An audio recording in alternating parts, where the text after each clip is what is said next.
Hi all, welcome to football arena. ആവേശകരമായ മത്സരത്തിനൊടുവിൽ ക്രൊയേഷ്യയെ പരാജയപ്പെടുത്താൻ പോർച്ചുഗലിന് സാധിച്ചിരുന്നു. 1-നെതിരെ 2 ഗോളുകൾക്കാണ് പറങ്കിപ്പട വിജയിച്ച് കയറിയത്.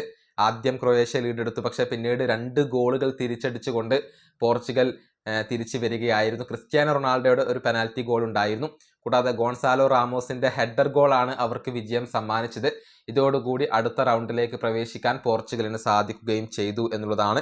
ഏതായാലും ആ പെനാൽറ്റിയെ കുറിച്ച് ക്രിസ്ത്യാനോ റൊണാൾഡോ സംസാരിച്ചിട്ടുണ്ട്. അതായത് ഇന്നത്തെ മത്സരത്തിൽ തങ്ങൾക്ക് ഒരു പെനാൽറ്റി കിട്ടുമെന്ന് തൻ്റെ മനസ്സ് പറഞ്ഞിരുന്നു. അതുകൊണ്ട് തന്നെ ആ പെനാൽറ്റി എടുക്കാൻ വേണ്ടി താൻ തയ്യാറായിരുന്നു എന്നാണ് ക്രിസ്ത്യാനോ റൊണാൾഡോ ഇപ്പോൾ വെളിപ്പെടുത്തിയിട്ടുള്ളത്. അദ്ദേഹത്തിന്റെ വാക്കുകൾ ഇങ്ങനെയാണ്: ഇന്ന് ഞങ്ങൾക്ക് ഒരു പെനാൽറ്റി ലഭിക്കുമെന്ന് എൻ്റെ മനസ്സ് പറഞ്ഞിരുന്നു.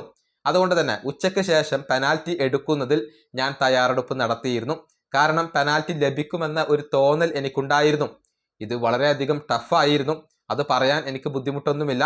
എൻ്റെ പൾസ് ഉയർന്നിരുന്നു. പക്ഷേ ഗോൾ അടിക്കാൻ കഴിയും എന്നുള്ള ഒരു വിശ്വാസം എനിക്കുണ്ടായിരുന്നു. ഞാൻ എപ്പോഴും അതിൽ ഹാപ്പിയാണ്.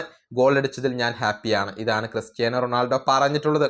അതായത് ഈ മത്സരത്തിൽ പെനാൽറ്റി ലഭിക്കും എന്നുള്ള ഒരു തോന്നൽ തനിക്കുണ്ടായിരുന്നു. അതുപോലെ തന്നെ സംഭവിച്ചു. പെനാൽറ്റിക്ക് വേണ്ടി തയ്യാറെടുത്തിരുന്നു. പക്ഷേ പെനാൽറ്റി എടുക്കുക എന്നുള്ളത് എളുപ്പമുള്ള ഒരു കാര്യമായിരുന്നില്ല.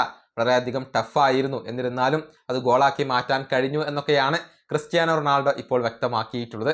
ഏതായാലും അടുത്ത മത്സരത്തിൽ സ്പെയിനാണ് പോർച്ചുഗലിന്റെ എതിരാളികൾ.